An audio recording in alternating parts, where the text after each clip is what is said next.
क्या आपको पता है कि आज से लगभग 50 साल पहले हमारे देश में एक ऐसे बाबा हुए हैं जिन्हें भक्त हनुमान जी का अवतार मानते हैं। हमारे देश में एक ऐसे संत हुए हैं जिनके बारे में कहा जाता है कि वे केवल साधारण बाबा नहीं थे, बल्कि हनुमान जी की शक्ति से जुड़े हुए थे। क्या आपको पता है कि दुनिया की सबसे बड़ी मोबाइल कंपनी एप्पल के संस्थापक स्टीव जॉब्स और फेसबुक के फाउंडर मार्क ज़करबर्ग की सफलता का राज भी इन्हीं बाबा से जुड़ा हुआ है।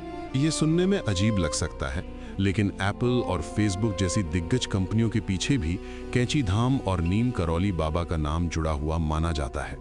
क्यों कहा जाता है कि इन्हीं बाबा की वजह से फेसबुक बंद होने से बच गया? एक समय फेसबुक बहुत मुश्किल दौर से गुजर रहा था और उसे बेचने की तैयारी चल रही थी, लेकिन तभी कैंची धाम की यात्रा ने सब कुछ बदल दिया।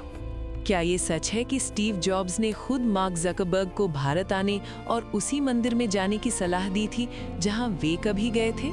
कहा जाता है कि स्टीव जॉब्स ने मार्क ज़करबर्ग से कहा था कि एक बार भारत आओ और उस स्थान पर जाओ जहां मेरी सोच और मेरी जिंदगी को नई दिशा मिली थी।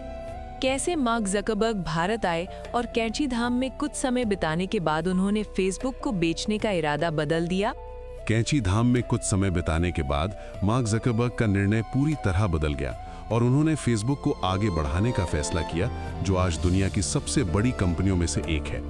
आखिर कौन थे वो साधारण से दिखने वाले बाबा जिनके चर्चे सिर्फ भारत में ही नहीं बल्कि विदेशों में भी हैं? हम बात कर रहे हैं कैंची धाम के संत नीम करौली बाबा की, जिनकी गिनती ऐसे महान संतों में होती है जिनकी कहानियां आज भी लोगों को चौंका देती हैं। क्यों कहा जाता है कि नीम करौली बाबा के चमत्कारों ने विज्ञान को भी घुटने टेकने पर मजबूर कर दिया? उनकी जिंदगी से जुड़ी ऐसी अनेक घटनाएं और कहानियां मिलती हैं जिन्हें तर्क और विज्ञान के दायरे में समझ पाना आसान नहीं है। क्या ये सच है कि उन्होंने अपनी शक्तियों से पूरी ट्रेन को रोक दिया था? एक ऐसी घटना प्रसिद्ध है जिसमें बाबा को जबरन ट्रेन से उतार दिया गया और उसके बाद ट्रेन आगे चलने से इनकार करने लगी। क्या ये भी कहा जाता है कि हजारों मील दूर बैठकर उन्होंने एक सैनिक को गोली लगने से बचा लिया था? एक सैनिक से जुड़ी ऐसी कहानी मिलती है जिसमें बाबा की मौजूदगी के बिना भी उसकी रक्षा होने की बात कही जाती है। आखिर क्या है बुलेट प्रूफ जैकेट की रहस्यमयी कहानी, और क्या सच में बाबा समय को रोकने की शक्ति रखते थे? ऐसी कई कहानियां हैं जो बताती हैं कि बाबा के बारे में कहा जाता था कि वे समय और स्थान की सीमाओं से परे थे। क्यों कहा जाता है कि नीम करौली बाबा एक ही समय पर दो जगह मौजूद हो सकते थे? कई लोगों का दावा है कि उन्होंने बाबा को अलग अलग स्थानों पर एक ही समय में देखा था। तो आखिर क्या है कैंची धाम का रहस्य, और क्यों आज भी यहाँ लाखों की संख्या में भक्त आते हैं? इन्हीं रहस्यों, चमत्कारों और बाबा की असली कहानी से आज भी लोग जुड़ाव महसूस करते हैं। तो क्या आज हम नीम करौली बाबा की उस असली कहानी से पर्दा उठाने वाले हैं जिसे जानकर लोग चौंक जाते हैं? आज हम जानेंगे कि कैसे एक साधारण से बालक लक्ष्मण दास बने नीम करौली बाबा और क्यों उन्हें हनुमान जी का अवतार कहा जाता है। क्या नीम करौली बाबा हमेशा से ही साधु थे या उनका भी एक सामान्य जीवन रहा था?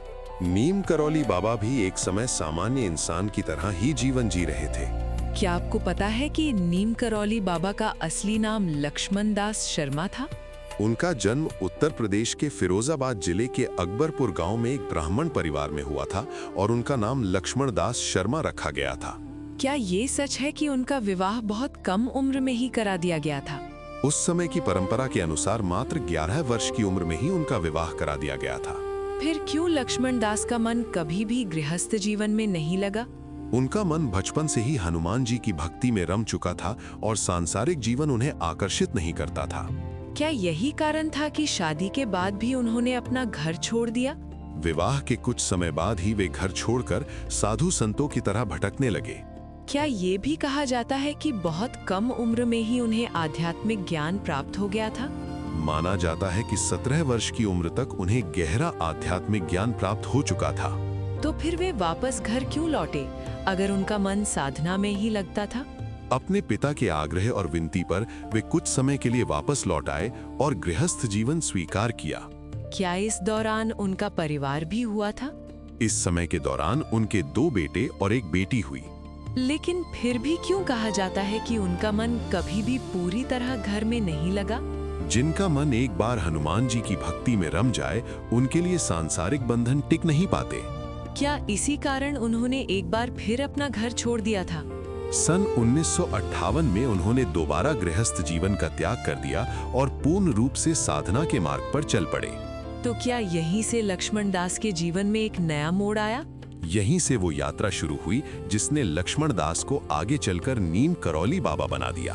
अब अगला सवाल यही है कि वो कौन सी रहस्यमयी घटना थी जिसने लक्ष्मण दास को नीम करौली बाबा का नाम दिलाया? अगले भाग में हम उसी चमत्कारी ट्रेन वाली घटना के बारे में जानेंगे जिसने सब कुछ बदल दिया। क्या वही घटना थी जिसने लक्ष्मण दास को नीम करौली बाबा बना दिया? जी हाँ, आपने बिल्कुल ठीक कहा। एक रहस्यमयी ट्रेन की घटना ने लक्ष्मण दास को नीम करौली बाबा के नाम से प्रसिद्ध कर दिया। क्या ये सच है कि बाबा एक बार बिना टिकट ट्रेन में सफर कर रहे थे? जी हाँ, आपने बिल्कुल ठीक कहा। एक बार बाबा साधारण वेश में ट्रेन में बैठे हुए थे और उनके पास टिकट नहीं था। फिर क्या ट्रेन के टीटीई ने उन्हें जबरन ट्रेन से उतार दिया था? जी हाँ, आपने बिल्कुल ठीक कहा। टीटीई ने नियमों के अनुसार उन्हें ट्रेन से नीचे उतार दिया। लेकिन उतारने के बाद अचानक ट्रेन क्यों नहीं चली? जी हाँ, आपने बिल्कुल ठीक कहा। बाबा के उतरते ही ट्रेन मानो अड़ गई और ड्राइवर की लाख कोशिशों के बावजूद वो आगे नहीं बढ़ी। क्या ट्रेन की पूरी जांच के बाद भी कोई खराबी नहीं मिली थी? जी हाँ, आपने बिल्कुल ठीक कहा। पूरी ट्रेन की जांच की गई लेकिन कहीं कोई तकनीकी खराबी नहीं मिली। फिर लोगों को कैसे लगा कि इसका संबंध बाबा से हो सकता है? जी हाँ, आपने बिल्कुल ठीक कहा। ट्रेन में बैठे कुछ यात्रियों को याद आया कि जिस साधु को उतारा गया था उसके उतरते ही ट्रेन रुकी थी। क्या इसके बाद बाबा को वापस ट्रेन में बैठाने का सुझाव दिया गया? जी हाँ, आपने बिल्कुल ठीक कहा। यात्रियों और रेलवे कर्मचारियों ने बाबा से विनती की कि वे दोबारा ट्रेन में बैठ जाएं। क्या बाबा तुरंत ट्रेन में बैठने के लिए तैयार हो गए थे? जी हाँ, आपने बिल्कुल ठीक कहा। बाबा तुरंत नहीं माने और उन्होंने 2 शर्तें रखी। क्या पहली शर्त साधु संतों के सम्मान से जुड़ी हुई थी? जी हाँ, आपने बिल्कुल ठीक कहा। बाबा ने कहा कि आगे से सभी साधु संतों का सम्मान किया जाएगा। और दूसरी शर्त क्या उस स्थान पर रेलवे स्टेशन बनाने की थी? जी हाँ, आपने बिल्कुल ठीक कहा। बाबा ने कहा कि जिस जगह ट्रेन रुकी है वहीं एक रेलवे स्टेशन बनाया जाएगा। क्या रेलवे अधिकारियों ने बाबा की दोनों शर्तें मान ली थी? जी हाँ, आपने बिल्कुल ठीक कहा। मजबूरी में रेलवे अधिकारियों ने दोनों शर्तें स्वीकार कर लीं। फिर क्या बाबा की ट्रेन में चढ़ते ही ट्रेन चल पड़ी? जी हाँ, जैसे ही बाबा ट्रेन में चढ़े ट्रेन तुरंत चल पड़ी। क्या बाबा ने उस समय ये भी कहा था कि मेरे चढ़ने से भला ट्रेन कैसे चल सकती है? जी हाँ, बाबा ने मुस्कुराते हुए ये बात कही थी। तो क्या उसी स्थान का नाम नीम करौली था? जी हाँ, वो स्थान उत्तर प्रदेश के फर्रुखाबाद जिले का नीम करौली गांव था। और क्या तभी से लक्ष्मण दास को नीम करौली बाबा कहा जाने लगा? जी हाँ, उसी घटना के बाद लक्ष्मण दास पूरे देश में नीम करौली बाबा के नाम से प्रसिद्ध हो गए। क्या बाबा को पहले से पता था कि उस इलाके में रेलवे स्टेशन नहीं होने से लोगों को बहुत परेशानी होती है? जी हाँ, बाबा को लोगों के दुखों का पहले से ही ज्ञान था और यही कारण था कि उन्होंने ये लीला रची। तो क्या ये सिर्फ एक चमत्कार नहीं बल्कि लोगों की भलाई के लिए किया गया कार्य था? जी हाँ, बाबा के हर कार्य के पीछे लोगों की सेवा और कल्याण छिपा होता था। अब अगला सवाल ये है कि क्या बाबा सच में लोगों के मन की बातें भी जान लेते थे? जी हाँ, अगले भाग में हम जानेंगे कि कैसे बाबा बिना कुछ कहे लोगों का मन पढ़ लेते थे और भविष्य की घटनाएं बता देते थे। क्या नीम करौली बाबा के बारे में कहा जाता है कि वे बिना बोले ही लोगों के मन की बातें जान लेते थे? नीम करौली बाबा के बारे में ये बहुत प्रसिद्ध था कि वे सामने वाले के मन की बात बिना सुने ही समझ लेते थे। क्या ऐसी कोई घटना है जिससे ये साबित होता हो कि बाबा सच में मन पढ़ सकते थे? ऐसी कई घटनाएं हैं, लेकिन उनमें से एक बहुत प्रसिद्ध घटना बांग्लादेश के पहले राष्ट्रपति से जुड़ी हुई है। क्या ये घटना उस समय की है जब बांग्लादेश की आजादी की लड़ाई चल रही थी? ये घटना सन 1971 की है, जब बांग्लादेश की आजादी की लड़ाई चल रही थी। क्या उस समय नीम करौली बाबा दिल्ली के बिरला मंदिर में ठहरे हुए थे? उस समय बाबा दिल्ली के बिरला मंदिर में रुके हुए थे। क्या उसी दौरान एक बांग्लादेशी व्यक्ति बाबा से मिलने आया था? एक बांग्लादेशी व्यक्ति बाबा से मिलने आया था, लेकिन वो कुछ पूछने में संकोच कर रहा था।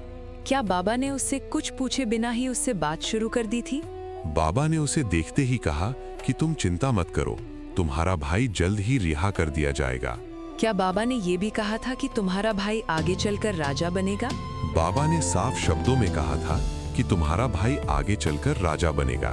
क्या ये सुनकर वो व्यक्ति हैरान रह गया था? वो व्यक्ति चौंक गया, क्योंकि उसका भाई उस समय पाकिस्तान की जेल में बंद था और उसे फांसी की सजा सुनाई जा चुकी थी। क्या बाबा ने उसके मन में उठ रहे सवालों को भी बिना सुने समझ लिया था? बाबा ने उससे कहा कि तुम अभी तक यहाँ क्यों बैठे हो, जाओ और अपने भाई के आने की तैयारी करो। तो आखिर वो व्यक्ति कौन था जिसका भाई पाकिस्तान की जेल में बंद था? वो व्यक्ति कोई आम आदमी नहीं, बल्कि बांग्लादेश के पहले राष्ट्रपति शेख मुजीब उर रहमान का छोटा भाई था। क्या इसका मतलब ये है कि बाबा भविष्य की घटनाएं भी देख सकते थे? इसी कारण लोगों का मानना था कि नीम करौली बाबा त्रिकालदर्शी थे, यानी भूत, वर्तमान और भविष्य तीनों को देख सकते थे। क्या लोग ये भी कहते हैं कि बाबा एक ही समय पर दो जगह मौजूद हो सकते थे? कई लोगों ने ये दावा किया कि उन्होंने बाबा को अलग अलग स्थानों पर एक ही समय में देखा था। लेकिन बाबा खुद इन शक्तियों के बारे में क्या कहते थे? बाबा कभी भी इन बातों को स्वीकार नहीं करते थे और खुद को केवल हनुमान जी का एक साधारण भक्त बताते थे। क्या बाबा लोगों को अपने पैर छूने से भी मना करते थे? जब भी कोई उनके पैर छूने आता, वे कहते थे कि अगर पैर छूने हैं तो हनुमान जी के छुओ। तो क्या यही सादगी लोगों को उनकी ओर और अधिक खींचती थी? बाबा की यही सादगी, करुणा और विनम्रता लोगों के दिलों को छू जाती थी। अब अगला सवाल ये है कि क्या बाबा सच में हनुमान जी के अवतार थे और इसके पीछे क्या रहस्य छिपा है? अगले भाग में हम जानेंगे हनुमान जी और नीम करौली बाबा के बीच जुड़ी उन रहस्यमयी कड़ियों के बारे में जिनकी चर्चा आज भी होती है। क्या नीम करौली बाबा की सबसे प्रसिद्ध कहानियों में से एक बुलेट प्रूफ चादर की कहानी है? बुलेट प्रूफ चादर की कहानी नीम करौली बाबा से जुड़ी सबसे रहस्यमयी और प्रसिद्ध घटनाओं में से एक मानी जाती है। क्या ये घटना उत्तर प्रदेश के फर्रुखाबाद जिले के फतेहगढ़ की है? ये घटना फर्रुखाबाद जिले के फतेहगढ़ क्षेत्र की बताई जाती है। क्या बाबा अचानक एक साधारण से घर में पहुंचे थे जहां एक बुजुर्ग दंपति रहते थे? बाबा अचानक एक साधारण से घर में पहुंचे जहां एक बुजुर्ग पति पत्नी रहते थे। क्या उन बुजुर्गों ने बाबा को जो भी रूखा सूखा था वही प्रेम से खिला दिया? उन्होंने बाबा को पूरे प्रेम से वही भोजन कराया जो उनके पास उपलब्ध था। क्या बाबा के सोने के लिए उन्हें चारपाई और एक चादर दी गई थी? बुजुर्ग दंपत्ति ने बाबा के लिए चारपाई बिछाई और एक चादर ओढ़ने के लिए दी। क्या उस रात बाबा दर्द से कर्राह रहे थे और चिल्लाने की आवाजें आ रही थी? रात में बाबा के कर्राहने की आवाजें सुनाई दे रही थीं, मानो वे किसी गहरे दर्द में हो। क्या डर के कारण बुजुर्ग दंपत्ति बाबा के पास जाने की हिम्मत नहीं कर पाए? वे डर और संकोच के कारण बाबा के पास नहीं जा सके। क्या अगली सुबह बाबा ने जाते समय उस चादर को गंगा में बहाने को कहा था? जी हाँ, आपने बिल्कुल ठीक कहा। बाबा ने चादर को मोड़कर देते हुए कहा कि इसे गंगा में बहा देना और खोलकर मत देखना। क्या वो चादर असामान्य रूप से बहुत भारी लग रही थी? वो चादर इतनी भारी थी मानो उसके अंदर लोहा भरा हो। क्या इसके कुछ समय बाद उनके बेटे ने युद्ध से लौटकर एक चौंकाने वाला खुलासा किया? लगभग 1 महीने बाद उनका बेटा युद्ध से लौटकर घर आया और उसने जो बताया वो हैरान करने वाला था। क्या उस समय वो अंग्रेजी सेना की ओर से जापानियों के खिलाफ बर्मा बॉर्डर पर लड़ रहा था? वो अंग्रेजी सेना की ओर से जापानियों के खिलाफ बर्मा बॉर्डर पर लड़ रहा था। क्या उसने बताया कि पूरी रात गोलियां चली लेकिन उसे एक भी गोली नहीं लगी? जी हाँ, आपने बिल्कुल ठीक कहा। उसने बताया कि गोलियां उसके आसपास से निकलती रहीं, लेकिन उसे जरा सी भी चोट नहीं आई। तभी बुजुर्ग दंपत्ति को समझ आया कि बाबा उस रात क्या कर रहे थे। उन्हें समझ आ गया कि बाबा उस रात अपने ऊपर गोलियां ले रहे थे और वही दर्द सह रहे थे। तो क्या इसी वजह से लोग कहते हैं कि बाबा के पास अद्भुत और अलौकिक शक्तियां थीं? ऐसी घटनाओं के कारण ही लोग मानते हैं कि नीम करौली बाबा सामान्य इंसान नहीं थे। लेकिन क्या बाबा खुद कभी इन चमत्कारों का श्रेय अपने आप को देते थे? बाबा कभी भी इन चमत्कारों को स्वीकार नहीं करते थे और सब कुछ हनुमान जी की कृपा बताते थे। अब अगला सवाल ये है कि कैंची धाम की स्थापना कैसे हुई और ये स्थान इतना पवित्र क्यों माना जाता है? अगले भाग में हम जानेंगे कैंची धाम की स्थापना की पूरी रहस्यमयी कहानी और बाबा के अंतिम दिनों का सच। क्या कैंची धाम आज भी लाखों श्रद्धालुओं के लिए एक विशेष तीर्थ स्थल माना जाता है? कैंची धाम आज भी लाखों श्रद्धालुओं के लिए शांति और आत्मबोध का केंद्र माना जाता है। क्या कैंची धाम नैनीताल से लगभग 17 किलोमीटर की दूरी पर स्थित है? कैंची धाम नैनीताल से लगभग 17 किलोमीटर दूर पहाड़ों के बीच स्थित है। क्यों इस स्थान का नाम कैंची धाम रखा गया? यहाँ 2 पहाड़ ऐसे मोड़ बनाते हैं जो कैंची की तरह एक दूसरे को काटते हुए दिखाई देते हैं। इसी कारण इसका नाम कैंची धाम पड़ा। क्या ये सच है कि बाबा ने इस स्थान पर एक गुफा का रहस्य भी उजागर किया था? जी हाँ, आपने बिल्कुल ठीक कहा। बाबा ने गांव वालों को एक पत्थर हटाने को कहा जिसके पीछे एक प्राचीन गुफा निकली। क्या उस गुफा के अंदर ताज़ी यज्ञ सामग्री मिली थी? बिल्कुल ठीक। गुफा के अंदर ताज़ी यज्ञ सामग्री पड़ी हुई थी, मानो अभी अभी यज्ञ संपन्न हुआ हो। क्या बाबा ने कहा था कि ये स्थान हनुमान जी का है? जी हाँ, आपने बिल्कुल ठीक कहा। बाबा ने स्पष्ट कहा कि ये स्थान हनुमान जी का है और अब वही यहाँ निवास करेंगे। क्या इसके बाद यहाँ हनुमान जी की प्रतिमा की स्थापना की गई? गांव वालों ने नदी से जल लाकर स्थान को शुद्ध किया और हनुमान जी की प्रतिमा स्थापित की। क्या धीरे धीरे ये स्थान पूरे देश में प्रसिद्ध हो गया? जी हाँ, आपने बिल्कुल ठीक कहा। समय के साथ कैंची धाम देश विदेश में प्रसिद्ध होता चला गया। क्या बाबा के आदेश पर यहाँ बाद में आश्रम का निर्माण हुआ? जी हाँ, आपने बिल्कुल ठीक कहा। प्रतिमा स्थापना के लगभग 22 वर्ष बाद बाबा के आदेश पर यहाँ आश्रम का निर्माण किया गया। क्या हर साल 15 जून को यहाँ विशाल भंडारे का आयोजन होता है? जी हाँ, आपने बिल्कुल ठीक कहा। हर साल 15 जून को यहाँ विशाल भंडारा होता है, जिसमें 1 लाख से अधिक लोग आते हैं। क्या ये भी कहा जाता है कि एक बार भंडारे में घी कम पड़ गया था? जी हाँ, आपने बिल्कुल ठीक कहा। एक बार भंडारे के दौरान घी कम पड़ गया था। क्या बाबा ने तब पानी से लाकर उसी से प्रसाद बनाने को कहा था? जी हाँ, बाबा के आदेश पर पानी से ही प्रसाद बनाया गया और वो घी में बदल गया। क्या बाबा के कई आश्रम भारत और विदेशों में भी हैं? जी हाँ, आपने बिल्कुल ठीक कहा। आज दुनिया भर में नीम करौली बाबा के 100 से अधिक मंदिर और आश्रम माने जाते हैं। क्या बाबा ने अपने जीवन के अंतिम वर्ष वृंदावन आश्रम को चुना था? जी हाँ, आपने बिल्कुल ठीक कहा। बाबा ने अपने अंतिम समय के लिए वृंदावन को चुना था। क्या सन 1973 में बाबा ने देह त्याग किया? जी हाँ, आपने बिल्कुल ठीक कहा। सन 1973 में सितंबर के महीने में बाबा ने देह त्याग किया। क्या अंतिम समय में उन्होंने गंगा जल मंगवाने को कहा था? जी हाँ, आपने बिल्कुल ठीक कहा। उन्होंने गंगा जल मंगवाया और भजन करते हुए शरीर त्याग दिया। तो क्या बाबा आज भी शरीर में नहीं लेकिन भक्तों के मन में जीवित हैं? जी हाँ, आपने बिल्कुल ठीक कहा। बाबा आज भी भक्तों के विश्वास, भक्ति और अनुभवों में जीवित हैं। तो क्या यही कारण है कि आज भी लोग कैंची धाम जाकर एक अलग ही ऊर्जा महसूस करते हैं? जी हाँ, आपने बिल्कुल ठीक कहा।